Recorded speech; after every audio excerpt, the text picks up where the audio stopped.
تمہاری شان میں جو کچھ کہوں اس سے سوا تم ہو، قسیم جام عرفاں اے شہ احمد رضا تم ہو، قسیم جام عرفاں اے شہ احمد رضا تم ہو۔ آج 25 صفر المظفر کا دن گزرا اور تمام خوش عقیدہ مسلمان اس بات کو اچھی طرح جانتے ہیں کہ آج کا دن فخر زمین و زمن، سرمایہ اہل سنن، مجدد میت ماضیہ، مصنف کتب کثیرہ، امیر المومنین فی الحدیث حسان الہند سیدی امام احمد رضا خان محدث بریلی رحمت اللہ تعالی علیہ کے عرس سراپا قدس کا آج دن ہے، اور پوری دنیا میں جشن رضا کی دھوم دھام آپ نے ملاحظہ کی ہوگی، اور آج ہم بھی اپنے مرکز پر امام اہل سنت کا ذکر خیر لے کر کے یہاں موجود ہیں۔ کچھ ہستیاں ایسی ہوتی ہے کہ جو صرف اپنے دور کے لیے نہیں ہوتی بلکہ ہر دور کے لیے، ان کے کارنامے ایسے ہوتے ہیں، ان کے کام ایسے ہوتے ہیں کہ اللہ رب العزت ان کو خدا داد صلاحیتیں عطا کرتا ہے، اور جب ان سے اللہ کچھ کام لیتا ہے تو پھر ان کے کاموں کی وجہ سے ان کو ہمیشہ یاد کیا جاتا ہے۔ امام احمد رضا محدث بریلی رحمت اللہ علیہ کی جو شخصیت ہے، تو چونکہ جو ان کے حاسدین ہیں اور جو ان کے دشمن اور بیگانے ہیں، انہوں نے اس لیے ان کو بدنام کرنے کی کوشش کی کہ دشمن تو ہوتا اس لیے، ان پر الزام ہے کہ وہ بدعتی تھے، انہوں نے بدعت کو فروغ دینے میں بہت کوشش کی، وہ مشرک تھے، شرک کو انہوں نے پھیلایا، اور آخری یہاں تک الزام لگایا کہ وہ انگریزوں کے ایجنٹ تھے۔ یہ ان کے دشمنوں کا پروپیگنڈا رہا، لیکن کچھ دوستوں نے بھی ان کے ساتھ اچھا سلوک نہیں کیا۔ ان کے اپنے ہم مسلک ہم مشرب بہت سارے لوگ جنہوں نے ان کو پڑھا نہیں، جنہوں نے ان کی کتب نہیں پڑھی، ان کی شہرت کی وجہ سے، ان کے علمی قد کی وجہ سے، ان کی عزت کی وجہ سے کچھ اپنے بھی ان کے حاسد ہو گئے اور ان کو تصوف کا دشمن سمجھنے لگے۔ دوستوں کو اور دشمنوں کو سب سے میری گزارش یہ ہے کہ سب ایک مرتبہ تعصب کی اینک ہٹا کر انصاف اور عدل کے ساتھ امام احمد رضا کو پڑھنے کی کوشش کریں۔ اور تیسرا طبقہ وہ کہ کچھ نادان ان دوستوں نے جو ان سے محبت کرتے تھے، ان کی شخصیت کو ایسا پیش کیا کہ وہ ہمیشہ صرف لڑائی جھگڑے کی بات کرتے۔ ایک تو بد مذہبوں کا طبقہ جنہوں نے بدنام کیا، ایک تو وہ طبقہ جنہوں نے ان کو پڑھا نہیں، غلط فہمی کی وجہ سے ان سے دشمن ہو گئے اپنے ہی لوگ، اور کچھ ان کے نادان دوست جو ان سے محبت کا دعویٰ کرتے ہیں، انہوں نے ان کا غلط تعارف کرا دیا۔ لیکن ہمارے جو علماء نے صحیح طور پر ان کا تعارف کرایا ہے، اس کو پڑھنے کی ضرورت ہے۔ امام کیا تھے؟ میں اس محفل کے اندر ان کی کچھ زندگی کے گوشے پیش کروں تاکہ آپ کو پتہ چلے۔ ہمیشہ میں لوگوں سے کہتا ہوں کہ ایک شخصیت کے اندر اتنی خوبیاں جمع ہونا یہ کسبی نہیں ہے، محنت نہیں ہے، یہ اللہ کی عطا ہے اور صرف اللہ کی عطا ہے۔ بیک وقت وہ شخص جسے دنیا احمد رضا کہتی ہے، کسی دور میں آج سے 25-30 سال پہلے کی تحقیق یہ ہے کہ وہ 55 علوم و فنون میں ماہر تھے، 55 علوم و فنون، اور مزید آج کے دور کی تحقیق یہ ہے کہ وہ 100 علوم سے بھی زیادہ، 100 علوم سے بھی زائد علوم میں مہارت رکھتے تھے، بلکہ بعض علوم تو ایسے ہیں کہ انہوں نے خود ایجاد کیے۔ امام اہل سنت، کچھ لوگوں کو یہ مبالغہ لگتا ہے لیکن میں ابھی آپ کے سامنے پیش کرتا ہوں، آپ کو حیرت ہوگی، حالانکہ میرا علمی مقام وہ نہیں کہ میں امام احمد رضا کی علمی حیثیت پہ بات کروں، ایک طالب علم ہی ہوں میں تو، لیکن آپ کو خود سمجھ میں آئے گا کہ امام احمد رضا ہے کیا، ان کی شان کیا ہے، ان کی شخصیت کیا ہے، ان کی حیثیت کیا ہے۔ وہ مفسر قرآن ہے، وہ محدث اس درجے کے ہیں کہ وہ اپنے زمانے کے امیر المومنین فی الحدیث ہے۔ علماء عرب نے، مکہ المکرمہ اور مدینہ منورہ کے علماء نے ان سے سند حدیث لی ہے۔ حدیث کی سند جو ہے، جیسے ہمارے یہاں ایک سلسلہ تو طریقت کا چلتا ہے جس میں خلیفہ در خلیفہ در خلیفہ ہوتا ہے، ویسے ایک سلسلہ اہل علم میں حدیث کی سند کا چلتا ہے، تو وہ اس سے اس نے وہ اجازت آگے آگے آگے آگے جا کر کے خود جو ہے وہ رسول اللہ تک متصل ہو جاتی ہے۔ اس کو سند حدیث کی اجازت کہتے ہیں، یہ اہل علم میں ہے۔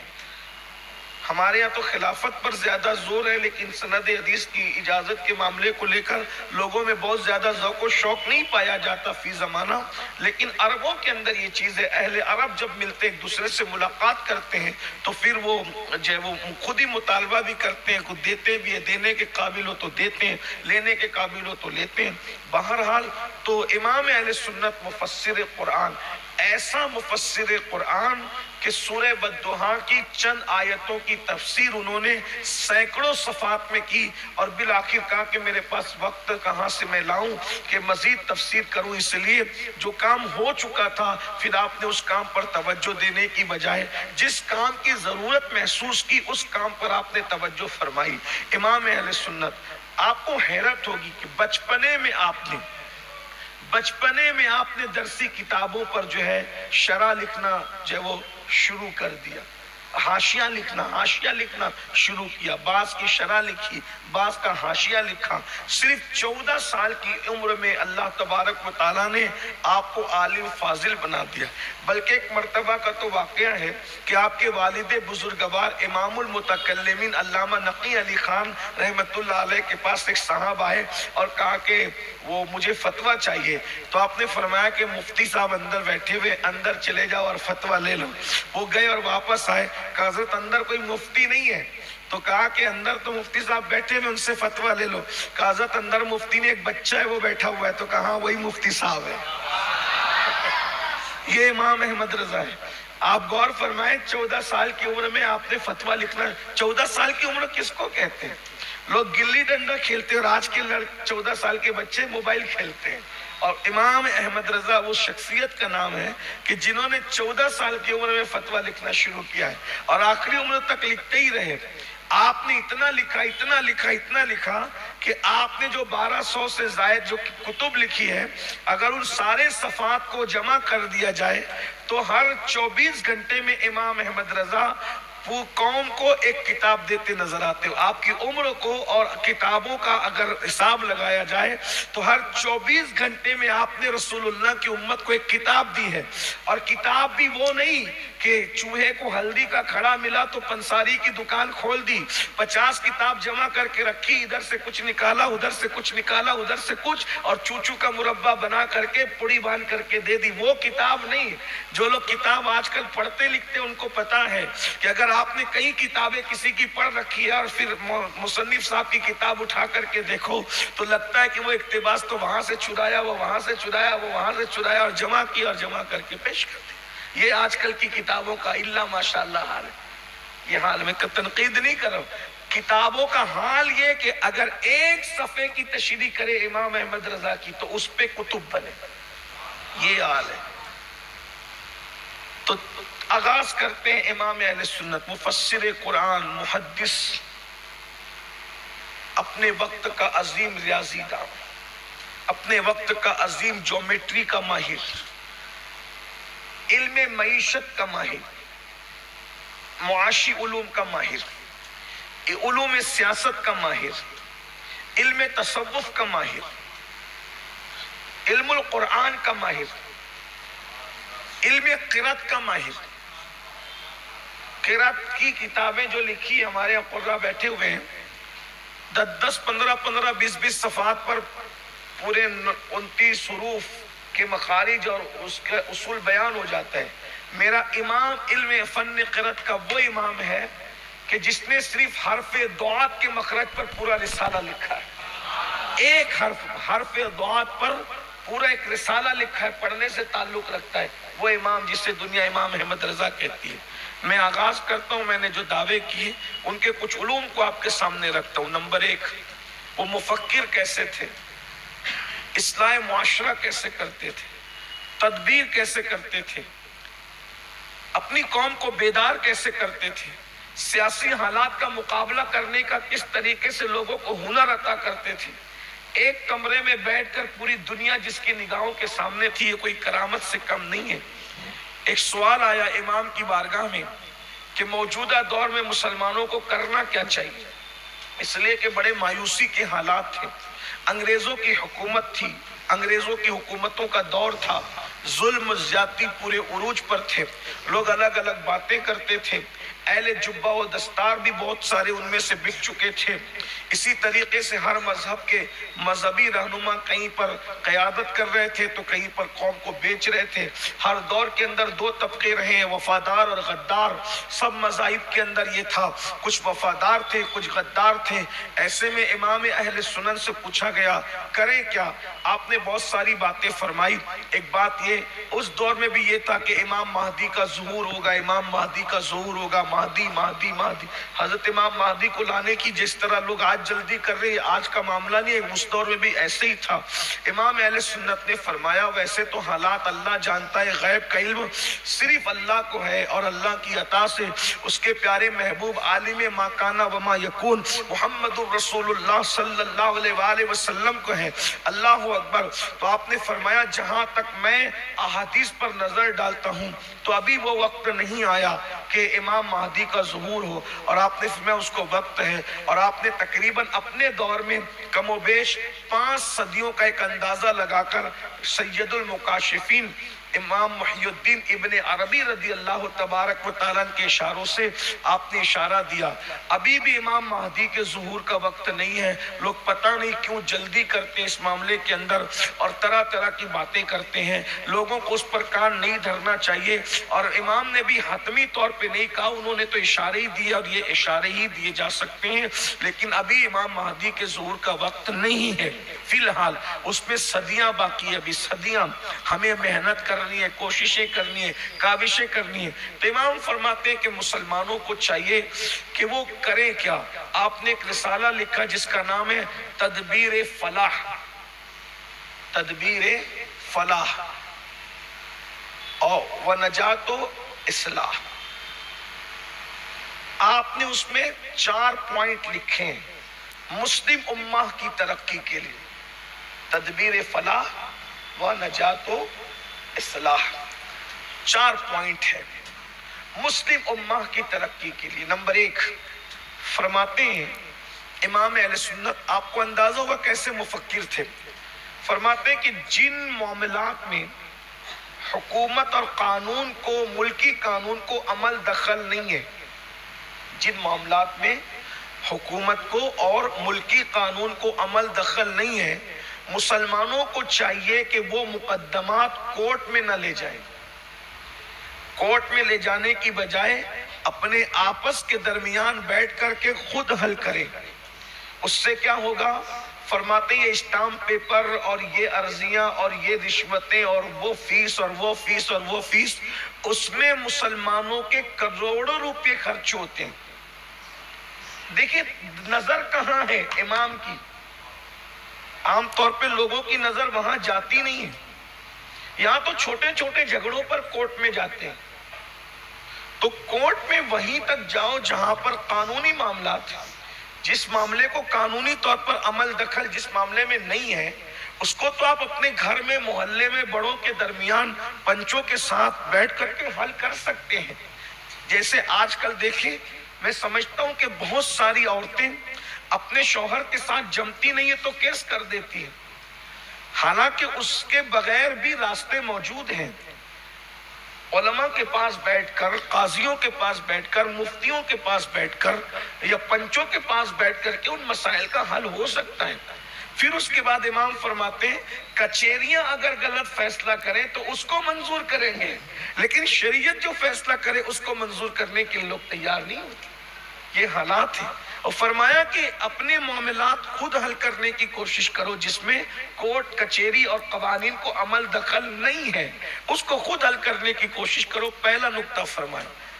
دوسری بات آپ نے ارشاد فرمائی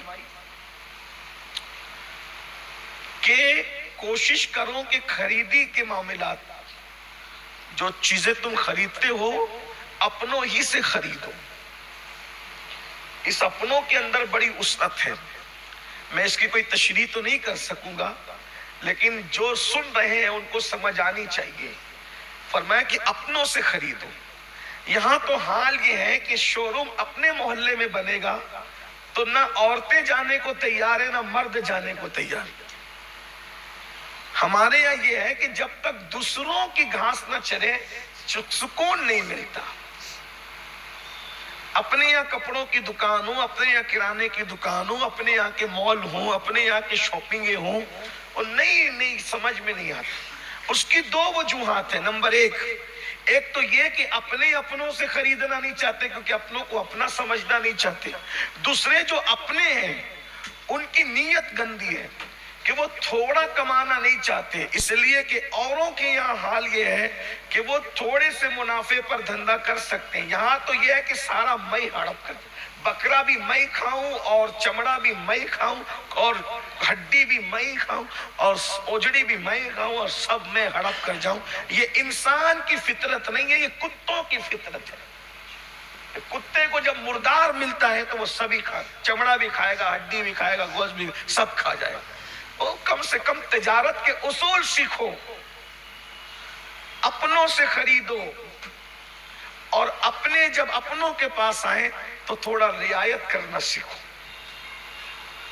کم منافع پر زیادہ تجارت کرو. اور یوں بھی تجارت کی طرف توجہ نہیں ہے. نوکریاں چاہتے ہیں، پڑھیں گے تو نوکریوں کے لیے، پڑھیں گے تو نوکریوں کے لیے.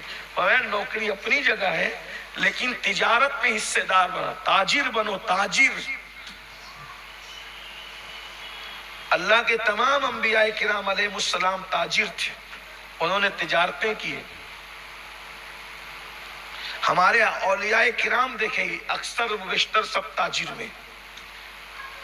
بلکہ مال و دولت کا عالم یہ ہے کہ لوگ دنیا سے چلے جاتے ہیں، ان کا مال ختم ہو جاتا ہے، لیکن ہمارے بزرگوں کا حال یہ ہے کہ وقف کی اتنی پراپرٹی اللہ تعالیٰ نے ان کو دی ہے کہ وہ اب بھی مالدار ہیں. ان کے صدقے میں دنیا پل رہی ہے. یہ حالات ہیں. تو دوسری چیز اپنوں سے خرید. تیسری چیز فرمایا اس دور میں کیا نظر تھی میرے امام کی. فرمایا کہ مسلمانوں کو چاہیے کہ جو مسلمانوں کے بڑے شہر ہیں، نام بھی لیا، جیسے رنگون ہے وہ ادھر چلا گیا کٹ کر کے. پھر فرمایا مدراس ہے، کلکتہ ہے، ممبئی ہے، حیدرآباد ہے. اس زمانے میں جو بڑے شہر تھے ان کے چند کے نام لکھے، اور فرمایا کہ بڑے شہروں کے اندر غیر سودی بینکیں قائم کی جائے تاکہ سود کا نظام ختم ہو. آج دیکھیں کتنی فیکٹریاں ہیں، کتنے کارخانے ہیں، کتنی سائزنگیں ہیں جن پر بینکیں تالے لگا رہی ہے. سود بڑھ بڑھ کے کہاں پہنچ رہے. لوگ لون لے لیتے ہیں، بھر نہیں پاتے، پھر کہاں معاملات پہنچتے ہیں.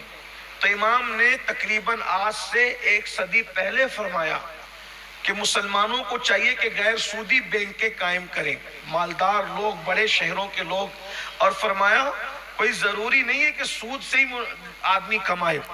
فرماتے اپنی ہی ایک کتاب کا حوالہ دیتے ہوئے کہ کفل الفقیہ الفاہم کے اندر جو ہے وہ پتہ ہے، معلوم ہے کہ کس طریقے سے بغیر سود کے بھی انسان منافع کما سکتا ہے، تو اس ذریعے سے بغیر سود سے بچتے ہوئے بھی آپ منافع کما سکتے ہیں۔ اس میں آپ نے بہت سارے اصول بیان فرمائے جو آپ نے عرب شریف کے اندر، مکہ المکرمہ کے اندر جو کرنسی کے معاملے کو لے کر جو آپ نے کتاب لکھی ہے الکفل الفقیہ الفاہم، اس کا حوالہ دیتے ہوئے آپ نے فرمایا تو غیر سودی بینکیں قائم کی جائیں۔ اور چوتھا پوائنٹ اور چوتھا نقطہ ارشاد فرمایا کہ یہ بہت اہم ہے کہ عظیم الشان ادارے، تعلیمی ادارے قائم کیے جائیں، اور جس کے اندر باضابطہ طور پر اچھے انداز سے دینی تعلیم، اس لیے کہ دین کی تعلیم وہ ہے جس نے عرب کے بوریا نشینوں کو کیسر و کسریٰ کا تاجدار بنا۔ آج آپ دیکھیے ہم اپنے بچوں کو ڈاکٹری پڑھا رہے ہیں، انجینئرنگ پڑھا رہے ہیں، یہ پڑھا رہے ہیں، IAS IPS سب کے خواب دیکھتے ہیں۔ ہمارے بچوں کو فرض علوم نہیں پتہ ہے۔ بچے تو بچے بھائیوں، بہت سارے دیندار کہلانے والے، ان کو فرض علوم نہیں پتہ، عقائد میں کتنا جاننا فرض ہے، مسائل کا کتنا جاننا فرض ہے، یہ نقصان ہے۔ تو ہر مسلمان اپنے بچے کو اتنا علم دے کہ جتنا علم کا حاصل کرنا فرض ہے، غسل ہے، وضو ہے، عقائد ہے، مسائل ہے، نکاح ہے، طلاق ہے، خریدی ہے، بکری ہے، یہ سارے علوم کا معلوم ہونا جتنا فرض ہے اتنا علم تو ہر مسلمان کے بچے کو ہونا چاہیے، بچیوں کو ہونا چاہیے۔ یہ 4 پوائنٹ آپ نے عطا فرمائے آپ کا رسالے کے اندر، یہ امام احمد رضا ہے۔ دوسری چیز آپ دیکھیں کہ آپ کو اللہ رب العزت نے جیومیٹری کے فن میں کیسی مہارت عطا کی تھی، یہ علم ہے آپ کا۔ جیومیٹری عام طور پر بہت سارے لوگ نہیں جانتے، جو لوگ اسکولوں میں پڑھے ہوئے ہیں، کالجوں میں پڑھے ہوئے ہیں، یونیورسٹی میں پڑھے ہوئے ہیں، وہی لوگ جیومیٹری کے علوم جانتے ہیں، لیکن امام احمد رضا اس کو کتنی گہرائی سے جانتے تھے۔ ان کے گہرائی سے جاننے کا اندازہ تو آپ کریں، اللہ اکبر۔ جیومیٹری کے علوم کو جاننا اپنی جگہ، لیکن ان علوم کو سامنے رکھ کر مصطفیٰ جان رحمت کی شان بیان کرنا، یہ صرف امام کا حصہ ہے۔ جیسے کہ جو بچے ہمارے موجود ہیں اسکول میں، وہ پڑھ میرا سپنا ہے پھر نمبر 1 آنا۔ تو کے اتصال سے کیا بن جاتا ہے؟ دائرہ بنتا ہے۔ یہ ضابطہ ہے جیومیٹری کا، میں نے اس کو اردو میں اپنے لب و لہجے میں سمجھایا۔ اللہ اکبر۔ اب اندازہ فرمائیں امام احمد رضا کو جیومیٹری کے علم کی مہارت کا عالم کیا تھا۔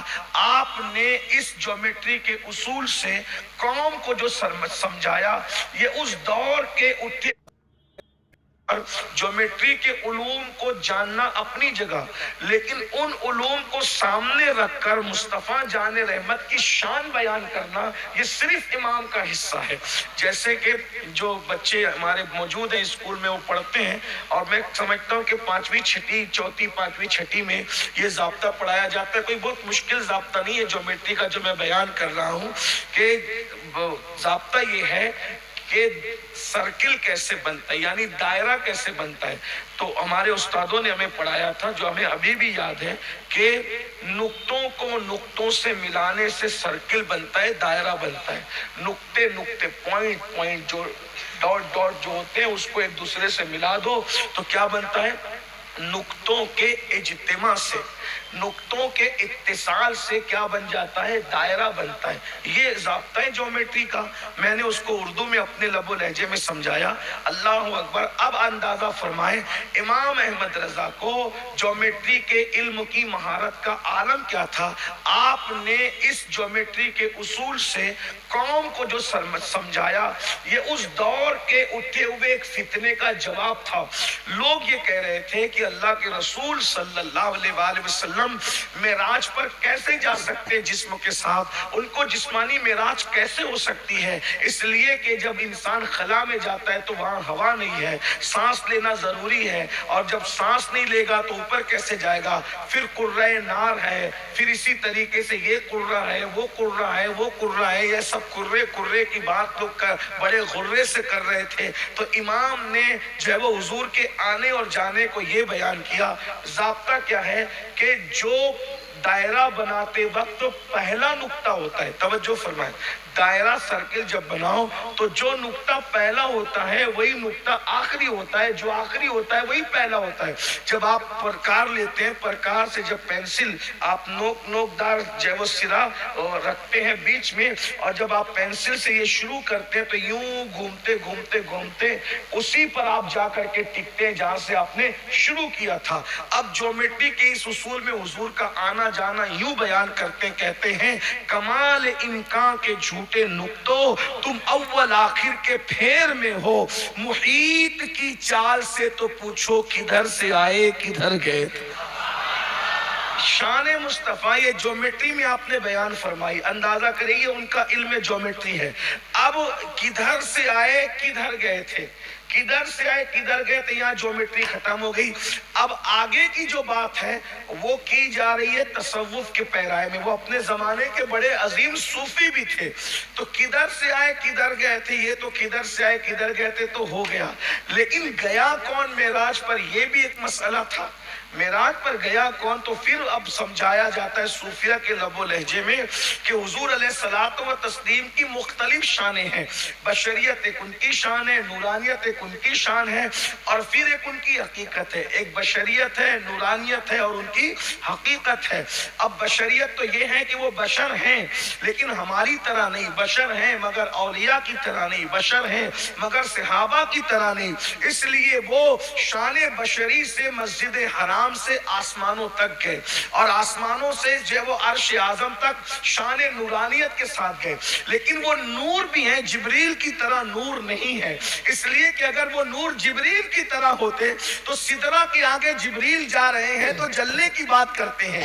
یہ کیسے ہو سکتا ہے کہ دو نور اکول ہو، برابر برابر ہو، ایک نور جلے اور ایک نور مسکراتا ہوا آگے جائے؟ تو یہ اس کا مطلب یہ ہوا کہ وہ جبریل کی طرح نور نہیں ہے۔ تو مطلب کیا ہوا؟ مطلب یہ ہوا کہ آسمانوں سے جب گئے عرش تک تو شان نورانیت کے ساتھ گئے، لیکن جب سدرہ کے آگے گئے، جب نہ کوئی دیکھنے والا تھا، نہ کوئی سننے والا تھا، نہ کوئی ساتھ جانے والا تھا، نہ کوئی ساتھی تھا، نہ سنگتی تھا، نہ باراتی تھا، سب وہیں رہ گئے تھے۔ اللہ اکبر، دولہا سے اتنا کہہ دو پیارے سواری روکو، مشکل میں ہے باراتی، پرخار وادیے ہیں، کچھ نہیں تھا، کوئی نہیں تھا، نہ کوئی دیکھنے والا نہ سننے والا۔ وہاں خیال جبریل کی بھی رسائی نہ تھی، جو جبریل سدرہ تک جاتا ہو ان کی بھی رسائی نہ تھی۔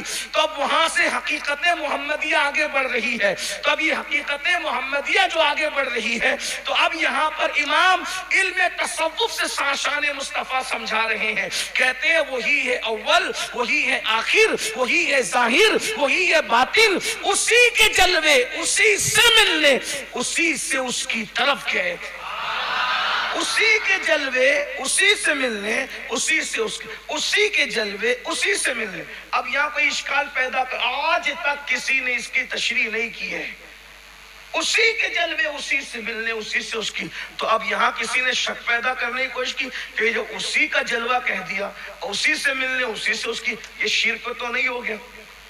یہ شرک تو نہیں ہو گیا؟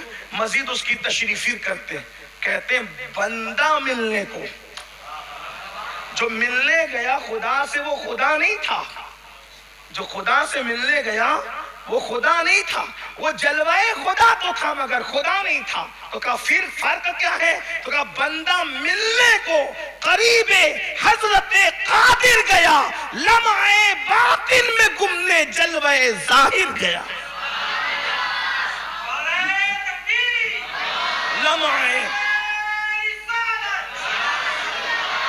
لمحے علم تصوف میں بھی وہ حضور اکرم صلی اللہ علیہ وآلہ وسلم کی شان کو بیان فرمائے۔ یہ امام احمد رضا محدث بریلی رحمت اللہ علیہ کی ذات ہے۔ اسی طریقے سے اور آپ دیکھیں، ان کی عادت تھی، وہ عشق مصطفیٰ میں اتنا فنا تھے کہ وہ جس چیز کو بھی دیکھتے تھے اس میں ان کو صرف محبوب ہی نظر آتا. ان کا سب سے بڑا وصف یہی ہے. اور مجھے جو ان کی شخصیت متاثر کرتی ہے اور میں جان و دل سے جو ان کو فدا ہوتا ہوں تو مجھے یہی چیز متاثر کرتی ہے کہ وہ اپنے زمانے کے بہت بڑے عاشق رسول تھے. ان کا عشق رسول اندازہ نہیں کیا جا سکتا. جب تک انسان خود عاشق نہ ہو, سچا عاشق, ان کے عشق کا اندازہ لگانا مشکل ہے. وہ بہت بڑے عاشق رسول تھے, بلکہ ان کے دشمنوں نے انہیں بدعتی مشرک جانے کیا کیا کہا, لیکن دشمن بھی یہ کہتا ہے کچھ بھی تھا مگر عاشق رسول تھا. کیسا عاشق, حیرت ہے, حیرت ہے. عشق کیسا تھا, جس چیز کو بھی دیکھا محبوب دکھائی دی. محبوب محبوب بس صرف محبوب. اور کچھ باتیں تو انہوں نے ایسی کہہ دی جو کسی نے نہیں کہا. وہ صرف انہی کا اپنا انداز ہے, انہی کی اپنی طبیعت ہے, انہی کا اپنا عشق ہے. مثال کے طور پہ جنت, جب جنت کا ذکر آتا ہے, صحیح کہنا, جنت کا ذکر آتا ہے تو آدمی کو کیا سمجھ میں آتا ہے؟ جنت مطلب نعمتیں, عیش, آرام, حوریں, غلماں, درخت, پھل, پھول, نہریں, یہی سب باغ و بہار. لیکن وہ کیسا کشتہ عشق رسول تھا جسے دنیا احمد رضا کہتی ہے. جب وہ جنت کا تصور باندھتا ہے تو اس کے خیال میں محبوب آتا ہے, اور وہ محبوب کو کس انداز سے بیان کرتا ہے ذرا اسی کا انداز دیکھیں. میں بہت آسان پیرائے میں عرض کر رہا ہوں, اس پہ آپ کی توجہ چاہتا ہوں. کہتے ہیں وہ کہ جنت کیا ہے. پہلے جنت کی خوشبو سمجھ لیا آپ, پھر امام احمد رضا کی فکر دیکھیں. کہتے ہیں کہ کہا جاتا ہے, روایتوں میں آتا ہے کہ جنت کی خوشبو 500 سال کے فاصلے سے آتی ہے. یعنی 500 سال کی دوری سے جنت کی خوشبو آتی ہے. یہ جنت کی خوشبو. اور جنت کے کتنے درجے؟ 8. جنتیں کتنی ہیں؟ 8 جنتیں. فردوس, ارم, نعیم, یہ جنت کے مختلف عدن, جنت کے طبقے ہیں. 8 جنتیں. جنتیں کتنی ہیں؟ 8. اب جب ایک جنت کی خوشبو 500 سال کے فاصلے تک آتی, کتنی خوشبو. اور جب 8 جنت کی خوشبو مل جائے تو پھر خوشبو کتنی ہوگی. یہ مشک, یہ عنبر, یہ زعفران, یہ سوسن, نسترن, نسرین, یہ 7 پھیل, کچھ نہیں ہے یہ. لیکن اب اس کشتہ عشق رسول کا عشق دیکھیں. لوگ کہتے ہیں کہ تم لوگوں کو احمد رضا اتنا بڑھاتے کیوں؟ میں نے کہا بڑھانے کی بات ہی نہیں, غور سے آپ بھی پڑھیں تو آپ کو نظر آئے گا کہ احمد رضا کہتے کس کو. اردو زبان کے اندر یہ چیز آپ کو کہیں نہیں ملے گی. میرا چیلنج ہے. اب وہ اب کہتے ہیں جنت ان کے سامنے آ گئی. جنت ہمارے سامنے بھی آتے تو ہمارے تصورات کیا ہوتے ہیں. اب ان کے سامنے جنت آئی تو ان کا تصور کیا کہتے ہیں؟ بزم ثنائے زلف میں, بزم ثنائے زلف میں میری عروس فکر کو. میں ہمارے یہ شعر و ادب مالیگاؤں کی زمین ہے. ہمارے یہاں تو ہر گلی میں کم سے کم ایک شاعر تو ہوتا ہی ہے, اور محلے میں 2 تو ہوتے ہی. الحمدللہ یہ شعر و ادب کی زمین ہے. توجہ کریں. بزم ثنائے زلف میں میری عروس فکر کو ساری بہار حشت خلد چھوٹا سا عطردان ہے. کیا سمجھے؟ سمجھو, غور کرو. کہتے ہیں احمد رضا کو اگر ٹاپک دیا جائے, عنوان, کہ احمد رضا تجھے رسول اللہ کی زلفوں کی شان بیان کرنا ہے. میں اپنے لب و لہجے میں سمجھا رہا ہوں، میں اپنے بھائیوں کو سامنے رکھ کر، ان کا علمی معیار سامنے رکھ کر. اگر صوفیہ یہاں ہو تو پھر بات الگ لہجے میں ہو، لیکن چونکہ میرے اپنے بھائیوں کے درمیان بیٹھ کے بات ہو رہی ہے، توجہ فرمائے. کیا کہتے ہیں؟ اگر کوئی ایسی بزم سجے، توجہ آپ کی میری طرف، کوئی ایسی بزم سجے اور اس بزم میں احمد رضا کو عنوان کون سا ملے؟ زلف مصطفیٰ. کون سا عنوان؟ حضور کی زلف مصطفیٰ. عنوان کیا ہے؟ زلف مصطفیٰ. تو اب کہتے ہیں جو میری فکر کی دلہن ہے، یہ عروس فکر بھی ایک الگ ندرت کے ساتھ بیان ہو رہی ہے. کہتے ہیں احمد رضا کو کسی بزم میں، کسی محفل میں زلف مصطفیٰ بیان کرنے کا موقع ملے تو میری فکر کی دلہن اب جب اپنا کام کرے گی گھونگھٹ اٹھا کر تو میں یہ کہوں گا، ارے زلف مصطفیٰ کی خوشبو مجھ سے پوچھتے ہو؟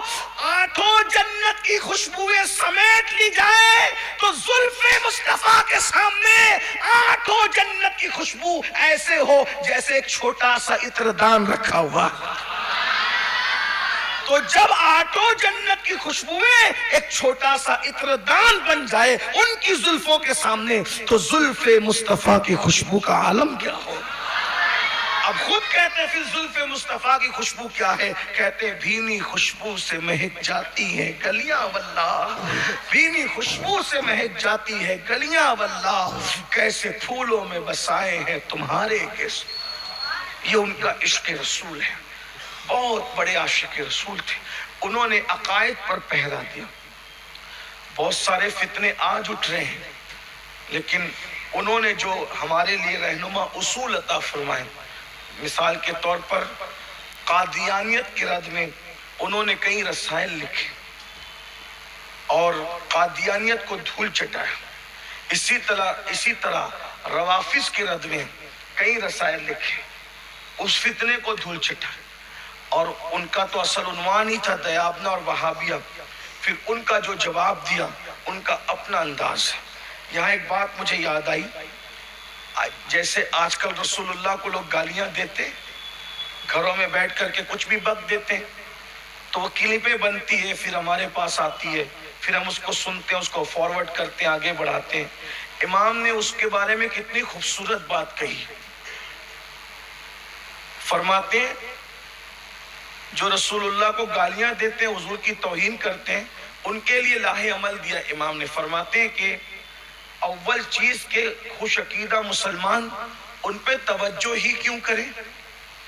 الامن والعلا کے مقدمے میں آپ نے لکھا، فرمایا کہ مسلمان ان پر توجہ ہی کیوں کریں. توجہ مت کرو، اتنے اہم تھوڑی ہے وہ کہ ان پہ آپ توجہ کریں. یعنی اگر آج کی تاریخ میں اس کی روشنی لے کر کے بات کی جائے تو ہم کہہ سکتے ہیں توجہ کیوں کرے کا مطلب اگر گستاخی کی کلپ آئے آپ اس کو فوراً ڈیلیٹ کرو، سننے کی ضرورت نہیں. اس لیے کہ گستاخ رسول اتنا اہم ہے ہی نہیں کہ ہم اس کی بات کو سنیں. نہ سنیں آپ. جب آپ فوراً ڈیلیٹ کرو گے سنو گے نہیں، اور جس نے بھیجا اس کو فون کر کے بولو کہ بھائی اس کو وائرل مت کر. آپ نے خود سننا نہیں ہے، کسی کو سنانا نہیں ہے، وائرل نہیں کرنا ہے، گروپ میں نہیں ڈالنا ہے. کیا ہوگا؟ اپنی موت خود ہی مرے گا. اپنی موت جب آپ ہی ہیرو بناتے ہو. تو امام کیا فرما رہے ہیں؟ مسلمانوں کو چاہیے کہ ان پہ توجہ ہی کیوں کریں. اور پھر مزید آگے بڑھ کے کیا فرماتے ہیں؟ گستاخ رسول اگر سامنے ہو تو کیا کریں؟ فرماتے ہیں خاموشی. اگر سامنے ہو تو خاموشی. عوام کو خاموشی چاہیے. بھئی خواص جو کارروائی کریں گے اپنے تدبر علم کی بنیاد پر وہ خواص کریں گے. عوام کے لیے پیغام امام کا کیا ہے؟ وہ سامنے ہو تو خاموشی. کوئی جواب ان کو مت دو، چپ رہو، خاموش رہو. علماء جواب دیں گے، عمائدین اور قائدین اپنے طور پر وہ جو بہتر سمجھیں گے شریعت اور قانون کی روشنی میں وہ اپنی کاروائیاں کریں گے. تم کو اس میں سپورٹ کرنا ہے، لیکن تمہاری اپنی ذمہ داری کیا ہے؟ سامنے ہو تو خاموشی اور پیٹھ پیچھے ہو تو فراموشی. یہ ان کا انداز دیکھیں. سامنے ہو تو خاموشی، گستاخ سامنے آ جائے تو خاموشی، پیٹھ پیچھے ہو تو فراموشی. جب وہ موجود نہیں ہو اس کا ذکر ہی مت کرو.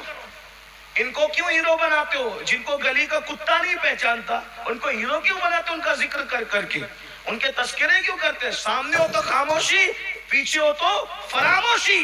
اور اب اپنی ذمہ داری کیا؟ اور بے مثل بے مثال بے عیب رسول کا ذکر کرو گرم و جوشی. ذکر بہت گرم و جوشی سے کرو. مطلب یہ کہ گھر میں اگر ختنہ ہو تو ناچ گانے کی محفل نہ ہو، عظمت رسول کی محفل رکھو. شادی ہو تو عظمت رسول کی محفل رکھو، میت ہو تو عظمت رسول کی محفل رکھو، تیجا ہو تو عظمت رسول کی محفل رکھو. ابا دادا کی فضیلت بیان کرنے کی ضرورت نہیں، رسول اللہ کے تذکرے کے ڈنکے بجاؤ. ہر جگہ محفل، حضور کی محفل، حضور کی محفل. اتنا محفل کرو گرم و جوشی کے ساتھ ذکر رسول کرو کہ بچے بچے کے دل و دماغ میں حضور کی عظمت بس جائے. کتنا زبردست جواب ہے. بچے بچے کے دل میں عظمت رسول بس جائے. عوام کو پیغام دیا. میں یہ نہیں کہہ رہا ہوں کہ علماء قائدین جو ہے وہ کوئی معاذ اللہ گستاخ کے خلاف قانون کے دائرے میں رہ کر مطالبہ نہ کرے، کارروائی نہ کرے. لوگوں کو غلط فہمی ہوتی ہے.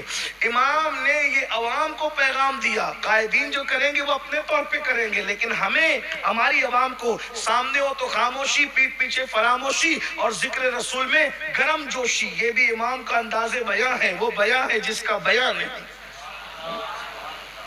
لیکن ہم کیا کرتے ہیں؟ عشق رسول کا دعویٰ تو بہت ہے، لیکن ختنے میں بھی ناچ گانے، شادی میں بھی ناچ گانے، ہلدی میں بھی ناچ گانے. ذکر رسول کرتے کب ہو؟ اب تو قیامت یہ ہے کہ حضور کی محفل بھی رکھو تو اس میں بھی ذکر رسول نہیں کرتے. کوئی گیبن شاہ کی کرامت بیان کر رہا ہے، کوئی لنگڑے پیر کی کرامت بیان کر رہا ہے، کوئی اندھے پیر کی کرامت گڑ گڑ کے پتہ نہیں کہاں سے لاتے. یہ ہے حال ہے، یہ حالات ہیں. وجہ صرف جلسہ کرنے والے کی کمیٹی کے بارے میں پتہ چل جائے کہ اس کا تعلق عقیدت کا کس سے. نبی بیان نہیں ہوں گے تاکہ دوسرا پروگرام مجھے ملے تو پھر میں اس کی خوشی کے لیے بیان کروں. تو خیرات رسول اللہ کے در سے پاتے ہو کہ ان غیبن شاہوں کے جن کے نام بھی تمہیں پتہ نہیں، وہ بھی گڑھ کے بولتے ہو. یار میں غیبن شاہ کا مخالف نہیں ہوں. وہ لنگڑا پیر، وہ پکڑ پیر، وہ تکڑ پیر، پتہ نہیں کس کس کو لا کر کے کیا کیا گڑھ کر کے بیان کرتے. وجہ پیسے لٹائے جا رہے ہیں ان کے نام پہ. بھائیو اگر واقعی کوئی صاحب کرامت بھی ہو تو اس کی محفل میں اس کا ذکر کرو، باقی ہر محفل کو وقف کر دو ذکر رسول کے لیے. میں تو لوگوں کو یہ کہہ رہا ہوں کہ احمد رضا سے سیکھو وفاداری رسول. جو کہتے ہیں نا جس کا کھانا اس کا گانا، امام احمد رضا سے سیکھو نبی کی وفاداری. یا وہ کیسا کشتہ عشق رسول تھا کہ آدمی جب خوش ہوتا ہے نا، خوش تو خوشی میں کہتا ہے واہ واہ. خوشی میں کیا کہتا ہے؟ واہ.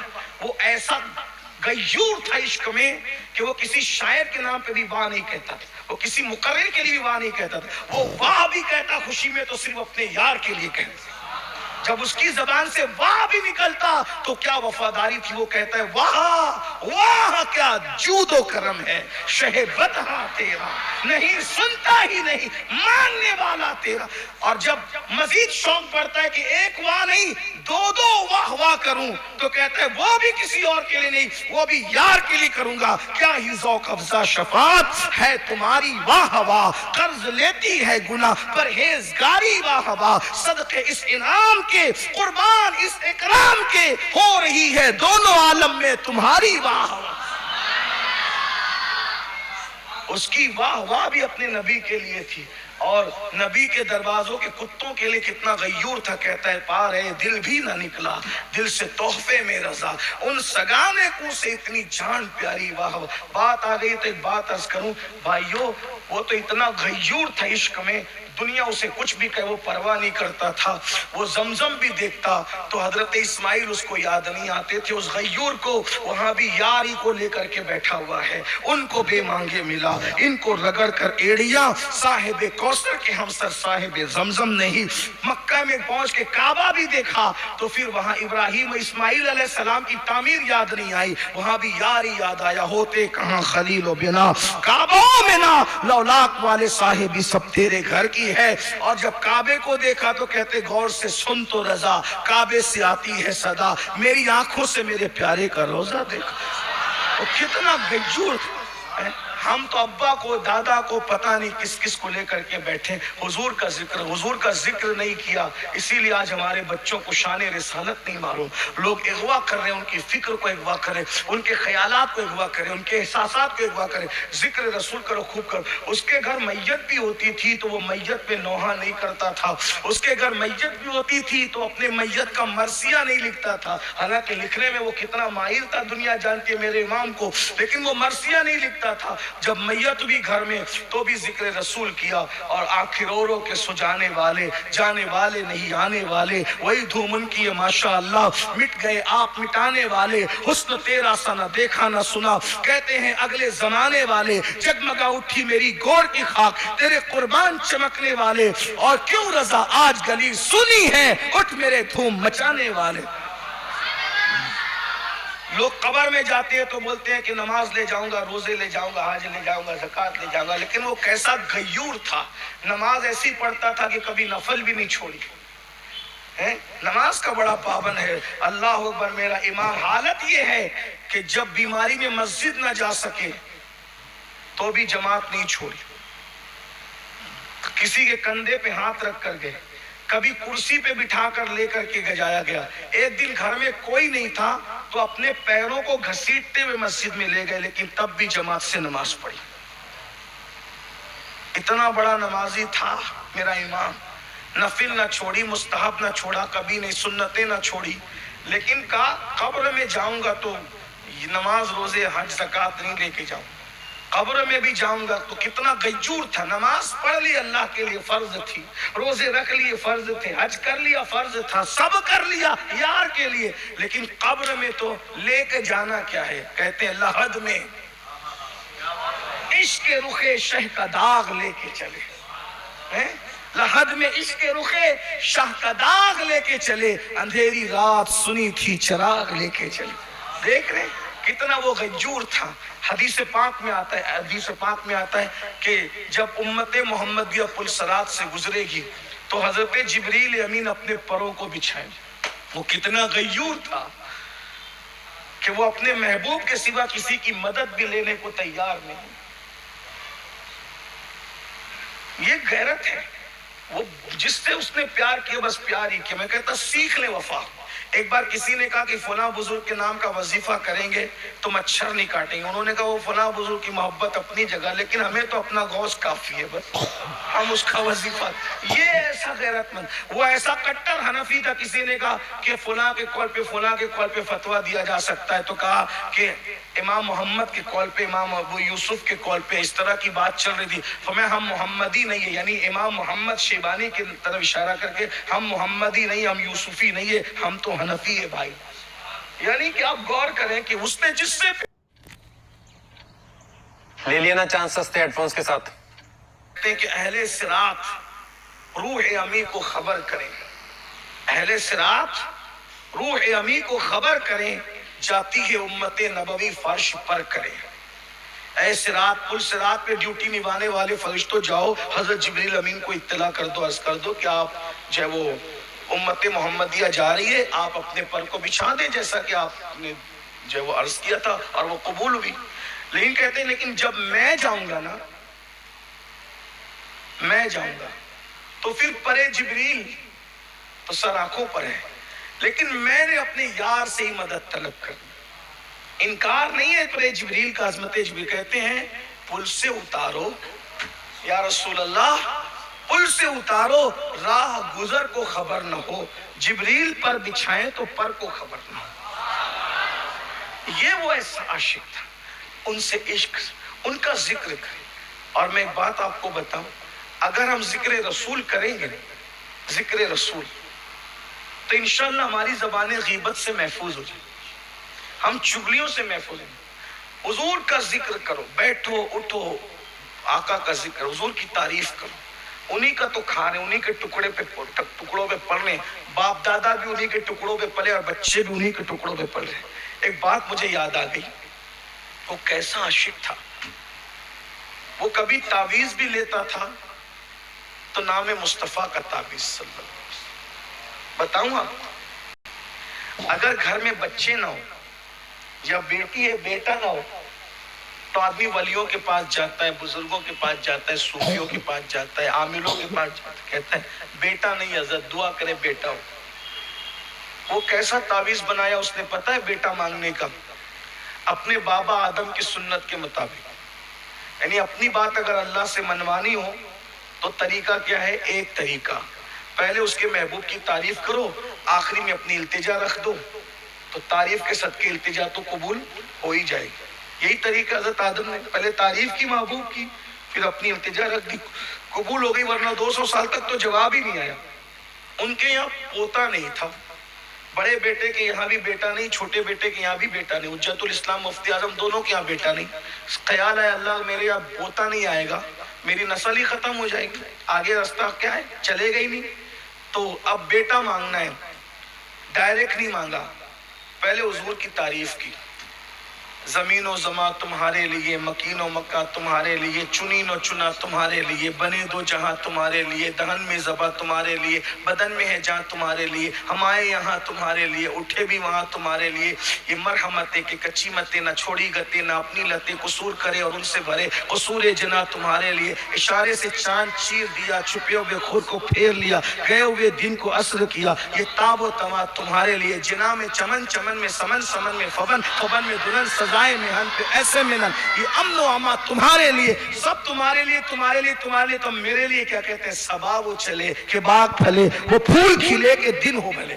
یا رسول اللہ ایسی ہوا چلائیے, اب دعا کا انداز دیکھیں, حضور ایسی ہوا چلائیے کہ میرے باغ میں بھی کوئی بہار آئے اور اس میں کوئی پھول کھل جائے. وہ پھول کھلے کیا ہے؟ یہی پوتا مانگنے کا انداز. یا رسول اللہ پوتا آتا ہے, وہ پھول کھلے, اور جب پھول کھلے تو کیا ہوگا؟ تو میرے دن ہو بھلے. پوتا آ جائے گا تو میرے بھی دن بھلے ہوں گے. لیکن ربنا آتنا فی الدنیا تصور میں تھا, تو صرف دنیا نہیں مانگی, پہلے مصرے میں دنیا مانگی, آخری مصرے میں آخرت میں. کہتے ہیں صبا وہ چلے کہ باغ پھلے, وہ پھول کھلے کہ دن ہو بھلے. آخرت میں تو لوا کے تلے ثنا میں کھلے, رضا کی زباں تمہارے.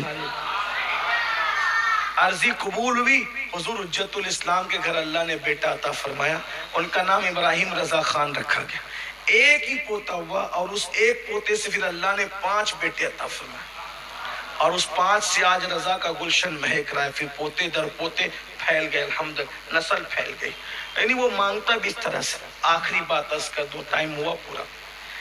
آپ نے شاعری کی دنیا میں محبوب کے چہرے کو چاند سے تشبیہ دیتے ہوئے دیکھا ہو. غالب نے دیا, میر نے دیا, اقبال نے بھی دیا, اسی طریقے سے اور شعراء نے جو شاعری پڑھتے ہیں انہیں پتا ہے محبوب کے چہرے کو چاند سے تشبیہ دی گئی. عرب والوں نے دیا, عجم والوں نے دیا. غالب کا تو انداز ہی جدا ہے. غالب نے تو محبوب کے چہرے کو جس انداز سے تشبیہ دی ہے اس کا ایک اپنا انداز ہے. لیکن بہرحال ایک نئی بات میں آپ کے سامنے رکھوں, سب نے بتایا کہ میرے محبوب کا چہرہ چاند کی طرح, چاند کی طرح میرے محبوب کا چہرہ, میرے محبوب کا چہرہ چاند کی طرح, چاند کا چہرہ میرے محبوب, وغیرہ وغیرہ. لیکن احمد رضا اس کشتہ عشق رسول کو کہتے ہیں, اس نے کہا یہ چاند وان کیا ہے؟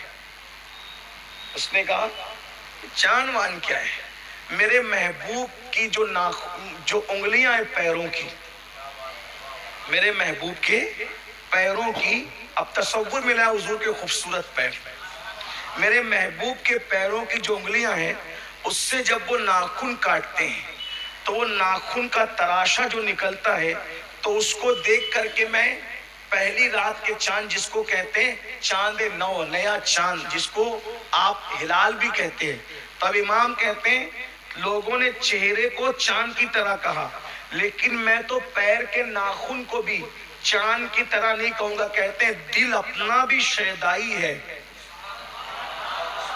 انداز دیکھے بیان کا, دل اپنا بھی شیدائی ہے اس ناخن پاکا, میرا بھی دل شیدائی ہے اس پیر کے ناخن کا. او اتنا بھی مہے نو پہ, مہے نو کہتے ہیں نیا چاند, اتنا بھی مہے نو پہ نہ اے چرخے کوہن پھول, او آسمان تو پھول مت کہ تیرے پاس تو پہلے دن کا چاند ہے، پہلی شب کا، میرے پاس تو محبوب کے قدموں کی انگلیوں کے پیر کا ناخن ہے جس کا میں عاشق ہوں۔ اس کو دیکھ اور اپنے چاند کو دیکھ۔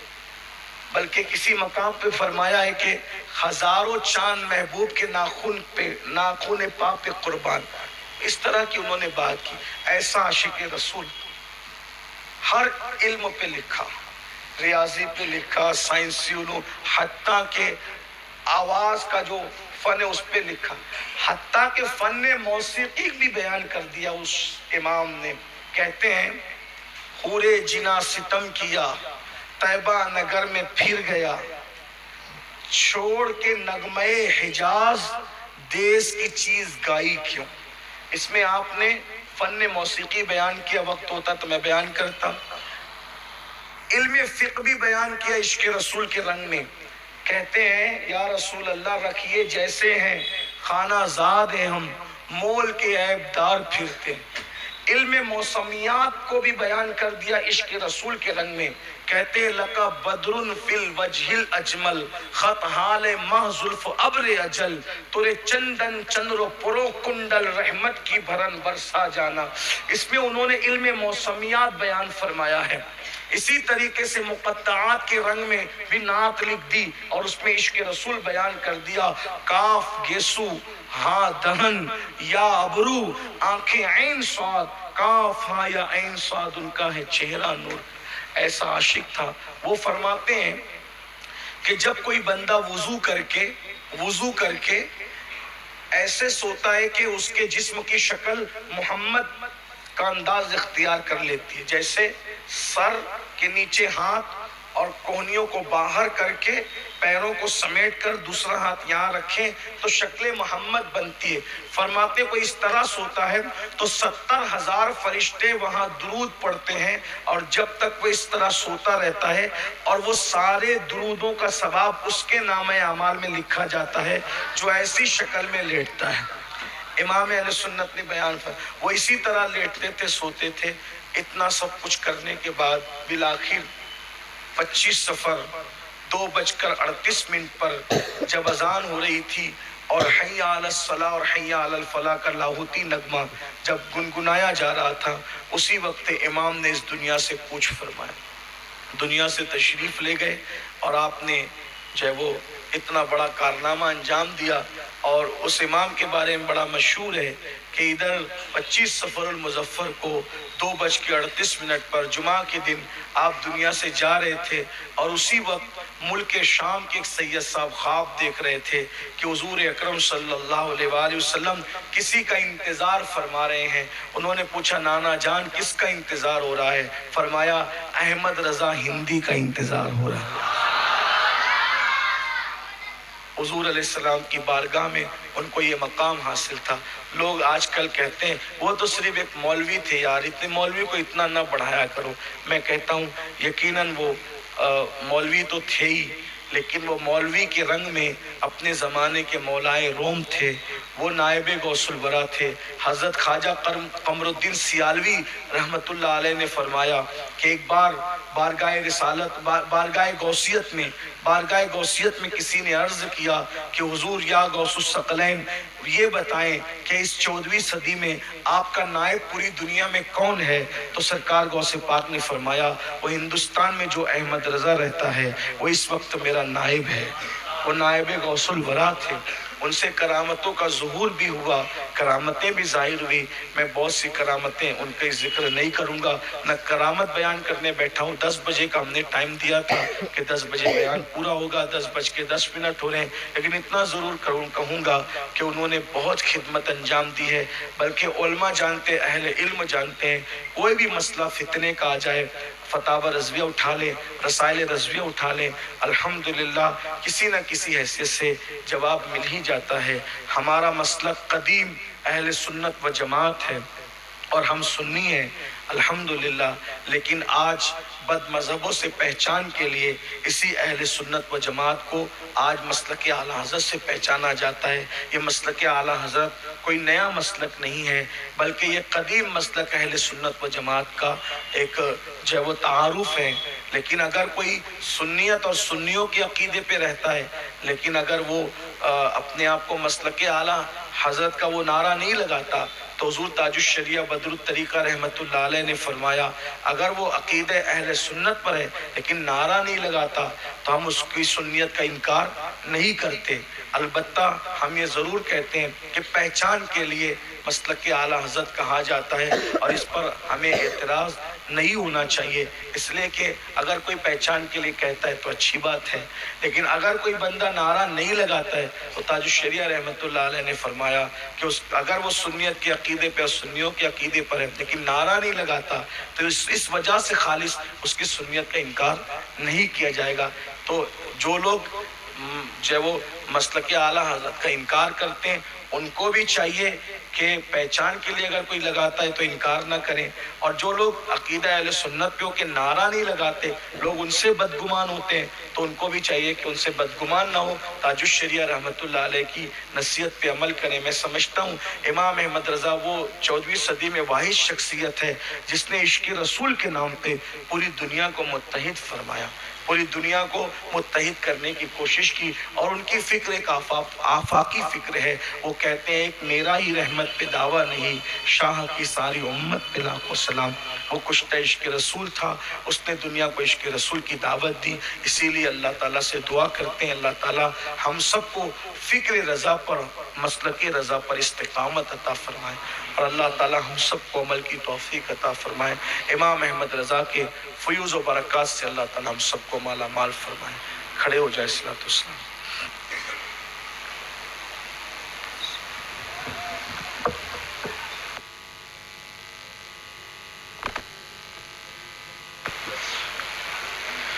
مصطفیٰ جانی رحمت پہ لاکھوں سلام، شمع بز میں ہدایت پہ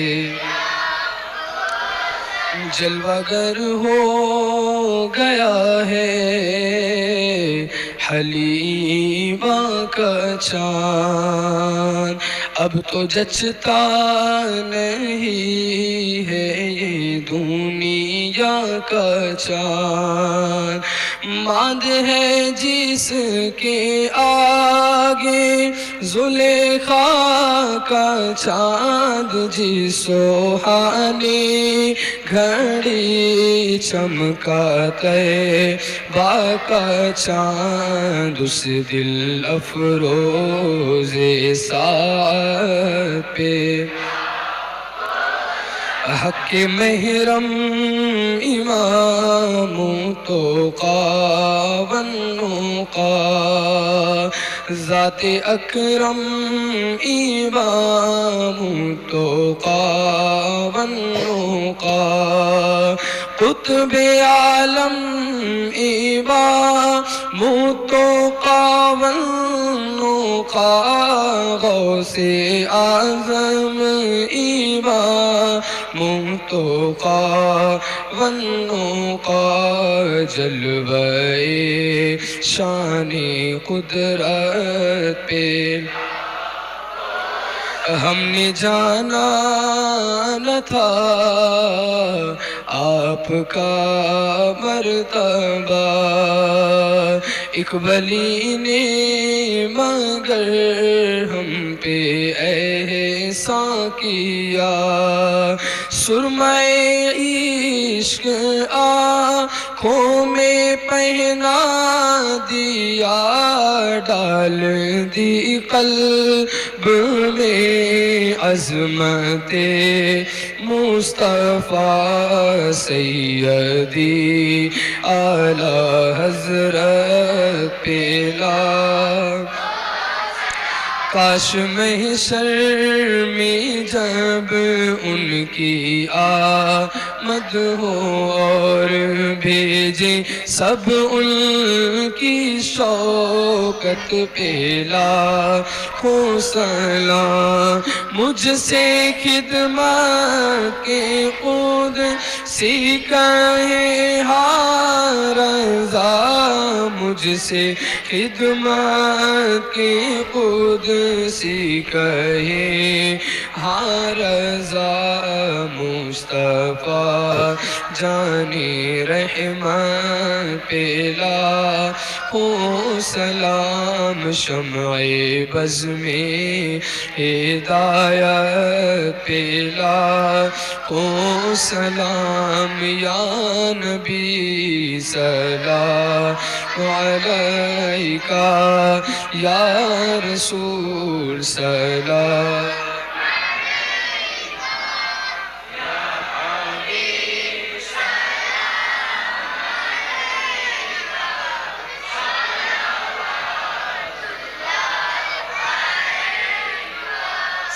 السلام علیکم یا رسول اللہ وعلی آلک و اصحابک یا حبیب اللہ. بیٹھ جائیں. ایک بار سورہ فاتحہ 3 بار قل واللہ شریف پڑھیں اصال ثواب کی نیت سے.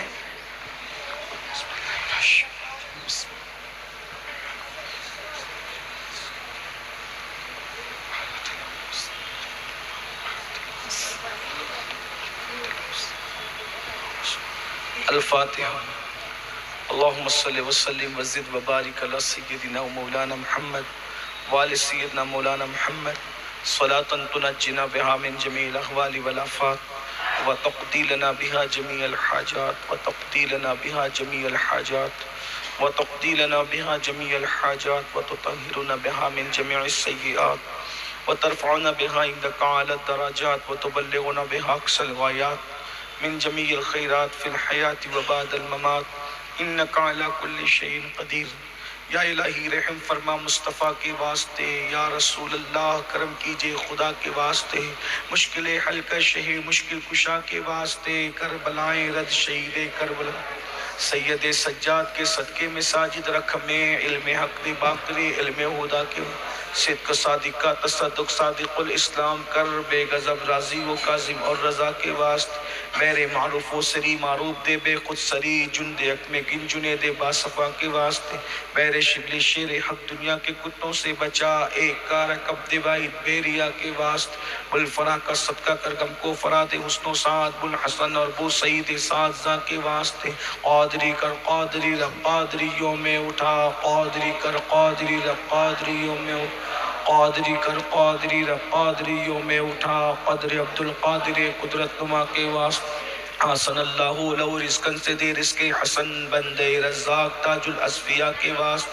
نصر بھی صالح کا صدقہ صالح و منصور رات دے حیات دی محیی جافظہ کے واسطے، طور عرفان و علو و حمد و ثنا و بہا دے علی موسیٰ حسن احمد با کے واسطے، بیر ابراہیم ہم پر نار غم گلزار کر بھیک دے داتا بکاری بادشاہ کے واسطے، خانے دل کو ضیاء دے روحی ماں کو جمال شازیہ مولا جمال الاولیاء کے واسطے، دے محمد کے لیے روزی کا رحمت کے لیے خوان فضل اللہ سے حصہ گدا کے واسطے، دین و دنیا کی ہمیں برکات دے برکات سے، عشق دی عشق کے واسطے، حب اہل بیت دے آل محمد کے لیے کر شہید عشق حمزہ پیشوا کے واسطے، دل کو اچھا تن کو سترہ جان کو پر نور کر اچھے پیارے شمس دی بدر العلا کے واسطے، تو جہاں میں خادم آل رسول اللہ کر حضرت آل رسول مقتدہ کے واسطے، نور جان نور ایمان نور قبر و حشر دے بلو حسین احمد نوری لقا کے واسطے، کر عطا احمد رضا احمد مرسل ہمیں میرے مولا حضرت احمد رضا کے